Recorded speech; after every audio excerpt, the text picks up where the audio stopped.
자, 반갑습니다. 배동찬 교수의 맛있는 돈 이야기의 배동찬입니다. 자, 여러분 반갑습니다. 흔히 이런 말이 있죠. 돈 앞에 장사 없다. 또한 졸음 앞에 장사 없다라는 말이 있습니다. 그렇죠. 돈 앞에서, 졸음 앞에서 장사가 어디에 있겠습니까? 그래요. 부동산 또한 마찬가지지 않을까요? 돈 많은 사람들이요. 다주택자들이요. 투자의 목적으로 부동산을 사모은다면 부동산의 가격은 당연히 올라가겠죠. 지금까지 그러해왔다는 겁니다. 이러한 부분을 우리는 부정할 수는 없겠죠. 있는 그대로 올라간 것은 올라간 거예요. 또한 서울 수도권의 연간 매매 가격 변동률을 살펴봐도요. 이처럼 많이 상승했다라고 우리는 볼 수가 있어요. 그런데 이제는요. 조심할 시기 또한 도래되고 있다는 거죠. 그동안 부동산 상승 원인을 본다면 풍부한 유동성, 저금리, 핀셋 규제, 어떻게 보면 좀 반간적인 부동산 규제? 그러니까 부동산 가격은 막 쭉쭉 올라가는데 정부의 부동산 규제 정책이 못 따라갔다라고 말씀을 드릴 수가 있겠죠. 또한 부동산은 아파트는 사두면 오른다라는 투자 심리가 너무나 커져 버렸다는 거예요. 여기에 무주택자들, 연거리나 비투, 부동산 샀다는 얘기고 1주택자들은 이왕이면 하나 더 사자. 내가 현재 집 하나 가지고 있는데 부동산 가격 올라도 난 별로 의미가 없어. 왜냐하면 내가 이 집을 팔고 다른 집으로 이사 갈 때 오른 가격을 사야 되니까 의미가 없다는 거예요. 그래서 이왕이면 1주택인데 주택 하나 더 사자. 아파트 하나 더 사놓자. 그러니까 1주택자들이 다주택자가 되어 간다는 거겠죠. 또한 부동산 법인들, 한동안 부동산 투자 법인 얼마나 많이 만들어졌나요?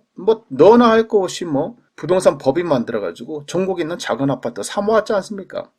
이런 현상들이 일어난 거죠. 그리하여 KB금융지주 경영연구소의 보고서에 의하면요. 주택 소유 가구는 꾸준한 증가세를 보이나 서울과 일부 광역시의 경우 무주택 가구 증가율 또한 높게 나타나고 있다는 거예요. 요 이야기는 뭐냐라고 하니까 주택 소유 가구, 즉 무주택자들이 주택을 사는 경우가 증가되고 있다. 하지만 서울과 일부 광역시 같은 경우는 무주택 가구 증가율이 더 높아진다는 얘기예요. 즉, 요 이야기는 뭐냐면 외지인들이 서울과 광역시에 아파트가 됐든 빌라가 됐든 부동산을 많이 사모았다라고 이렇게 말씀을 드릴 수가 있다는 거죠.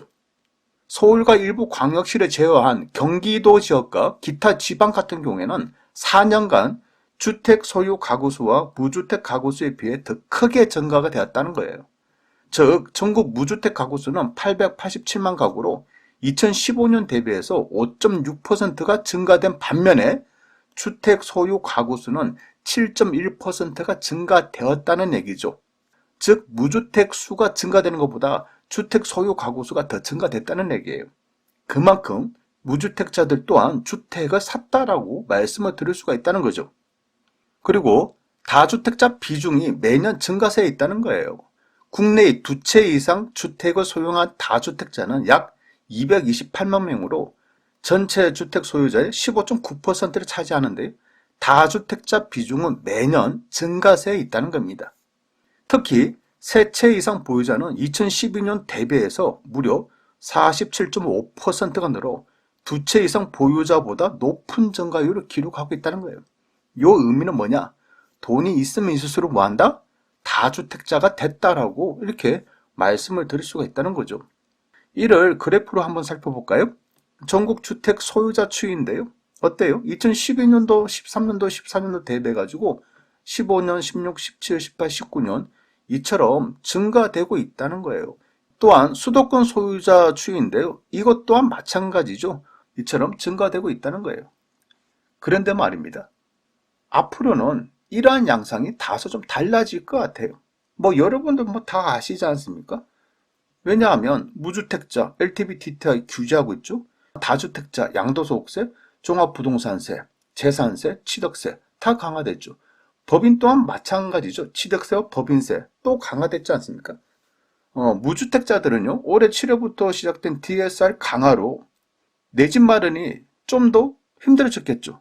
여기에 다주택자들에 대한 세금 규제로 작년 하반기 이후로 다주택자들은 집을 정리하기 지금 바쁘지 않습니까? 새로운 아파트를 사서 종부세를 내가 더 내야지. 새로운 아파트를 또 추가로 사가지고 내가 양도소득세를 더 많이 내야지. 이렇게 생각하는 사람은 없다는 거예요. 그래서 다주택자들은 어찌했든 정리가 됐든 매매가 됐든 어떠한 방법을 다 동원해서든 뭐한다? 지금 가족이 있는 주택 수를 줄이고 있는 그러한 형편이라는 얘기죠. 따라서 앞으로 다주택자들의 아파트 매수는 어렵다고 봐야 되지 않겠습니까? 그리고 부동산 법인들의 아파트 매집 얼마나 많이 그동안 샀습니까? 그렇죠. 그런데요, 지난 7.10 부동산 대책의 영향, 법인의 취득세 강화, 종부세 강화, 양도세 강화에 의해서 법인 매물이 작년 7월달 이후로 이처럼 확 증가됐다는 거예요. 법인 매수가 2292건이라면 법인 매도가 1433건이라는 얘기예요. 이처럼 부동산 법인들 또한 부동산을 사는 것보다 파는 게 더 증가됐다라고 말씀을 드릴 수 있다는 겁니다. 따라서 부동산 법인 또한 매수세가 주춤할 수밖에 없는 실정이라는 거죠. 이처럼요, 부동산 매수 주체들이 사라지고 있다는 거예요. 여기에다가 작년에 공공주택 100만호 계획, 이런 계획이 발표됐지 않습니까? 또한 올해 2021년 2사 부동산 대책, 주택 공급이 목표라는 거예요. 이제 2025년까지 전국 대도시에 약 83만 호의 주택 공급을 하겠다는 거 아닙니까? 이런 주택 공급 대책을 연이어 발표를 하고 있다는 거죠. 여기에 만약 금리 인상 언젠간 해야 될 거 아닙니까? 그러한 시기가 문제일 뿐이란 거죠. 우리가 예측하는 그 시기보다 금리 인상이 더 빨리 할 수도 있을 것 같아요. 여기에다가요, 임대사업자들의 매물, 이것도 문제죠. 이처럼 임대사업자들의 매물까지 갑자기 함께 쏟아진다면 부동산 시장에 거의 폭탄이 떨어지는 거 아니겠습니까? 지난 7.10 부동산 대책으로 사실상 등록 임대사업자 제도가 폐지됐죠. 따라서 기존에 등록된 임대사업자들은요, 단기든 장기든 임대 의무 기간이 끝나면 자동으로 임대사업자가 폐지되는 거죠. 말소가 되는 거 아닙니까? 이처럼 말소된 임대주택 물량이 더불어민주당 박상현 의원에 의하면 지난달까지 50만 708호라는 겁니다. 이 중에서 아파트가 차지하는 호수는요, 11만 6천여 호가 된다는 얘기고, 아파트가 아닌 거, 즉 비아파트는 38만 4천 호가 된다는 겁니다. 여러분, 엄청나게 많죠. 그동안 임대 의무 기간 때문에 팔 수가 없었다면 이제 임대 의무 기간이 자동 말소가 됨으로써요, 이제는 이러한 아파트가 됐든 빌라가 됐든 단독주택이 됐든 팔 수가 있다는 얘기예요. 어떻게 보면 매물의 증가 효과를 기대할 수도 있다는 얘기겠죠. 그런데 다만 지금까지는 이처럼 임대사업자의 매물이 안 나왔다는 얘기예요. 이처럼 임대사업자의 매물이 안 나오는 이유, 간단하죠. 뭐냐? 전세 가격 올라가죠? 매매 가격 올라가죠? 이처럼 올라가는데 왜 파냐는 거지. 답은 간단한 거예요. 올라가는데 누가 파냐는 거죠. 지금까지는 그래 했다는 얘기예요. 다만 앞서 말씀드린 것처럼요, 무주택자, 다주택자, 법인들, 이제 부동산을 살 사람들, 매수 주체들이 거의 사라지고 있지 않습니까? 이런 시장 분위기로 이렇게 흘러가고 있지 않습니까? 따라서 임대사업자들 또한 시장의 분위기를 예의주시할 것을 보인다는 얘기예요. 임대사업자들, 주택 많이 가지고 있는 사람들 아닙니까? 그런데 앞으로 부동산 가격이 떨어질 것 같아. 그러면 어디다 배팅을 하는 거죠? 떨어질 것에 배팅을 한다라고 한다면 매물이 증가될 가능성이 굉장히 높아진다고는 얘기겠죠. 이런 와중에요, 금리 인상이 터지고 공급 물량이 증가되고 매수세가 또 사라진다면 서서히 임대사업자들의 자동 말소된 매물까지 쏟아질 수도 있다는 얘기겠죠.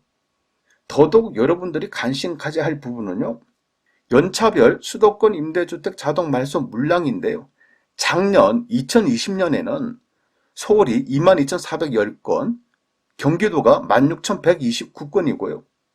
2021년 올해의 자동 말소 물량은 서울이 35,800건, 경기도가 32,589건, 내년도의 자동 말소 물량이 서울이 43,554건, 경기도가 45,168건이나 된다는 얘기예요. 요 이야기는 뭐냐? 작년보다는 올해보다는 내년에 자동 말소 물량이 더 쏟아진다는 얘기겠죠. 그러면 이 많은 매물들이 금리 인상과 주택 공급과 말소 주택까지 함께 터진다면 글쎄요, 그 후폭풍은 아마도 시장에서 쉽게 감당하지 못할 그러한 하락도 일어날 수도 있다는 얘기겠죠. 결국 지금까지는 투자 수요와 공급 부족으로 인해서 부동산 가격이 올랐다면 이제 투자 수요 감소와 주택 공급이 증가되고 임대사업자의 물량까지 쏟아진다면 물량 앞에 장사가 있을까요? 그래서 서울의 아파트 거래량 또한 급속하게 줄어드는 것은 아닐까요? 이상까지 배종찬 교수의 맛있는 도움 이야기였습니다. 감사합니다.